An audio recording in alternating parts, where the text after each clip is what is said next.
కోనసీమ జిల్లా రామచంద్రాపురం నియోజకవర్గం కె గంగవరం మండలం పరిధిలో గంజాయి తరలింపు ఘటన వెలుగులోకి వచ్చింది.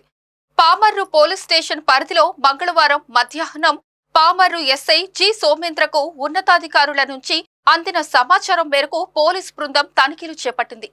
కె గంగవరం మండలం కోటిపల్లి గ్రామ శివారున గోదావరి ఏటుగట్టున అనుమానాస్పదంగా ఉన్న ఇద్దరు యువకులను పోలీసులు గమనించారు. పోలీసు వాహనం రావడం గమనించిన యువకులు మోటార్ సైకిల్ పై పారిపోవటానికి ప్రయత్నించగా ఎస్ఐ సోమేంద్ర తన సిబ్బంది సహాయంతో వారిని అదుపులోకి తీసుకున్నారు. ఈ రోజు కోటిపల్లి ఏటుగొట్టు వద్ద మనకి గంజా రవాణా జరుగుతుందని చెప్పి ఇన్ఫర్మేషన్ రాగా నేను నా సిబ్బంది వెంటనే అక్కడికి వెళ్లేసరికి ఇద్దరు అనుమానాస్పదంగా కనిపించారు. వెంటనే నేను నా సిబ్బంది వాళ్ళని విచారించగా వారి వద్ద నుండి 180 గ్రాములు గంజాయి, ఒక బైక్ మరియు 2500 రూపాయలు క్యాష్ స్వాధీనపరుచుకున్నాం. వెంటనే ఈ విషయాన్ని మా ఉన్నతాధికారులకు తెలియజేయగా మా జిల్లా ఎస్పీ గారైన రాహుల్ మీనన్ సార్ మరియు రామచంద్రపురం డిఎస్పీ సార్ అయిన రఘువీర్ సార్ మరియు రామచంద్రపురం సిఐ గారైన వెంకట నారాయణ గారు ఆదేశాల మేరకు కేసు నమోదు చేసి అరెస్ట్ చేయడం జరిగింది. మత్తు పదార్థాలకు బానిసై అసాంఘిక కార్యకలాపాలు చేస్తూ ఉంటే ఉపేక్షించేది లేదు. వెంటనే చట్టపరంగా రియాక్ట్ అయ్యి కేసులు కట్టి జైలుకు పంపించడం జరిగింది.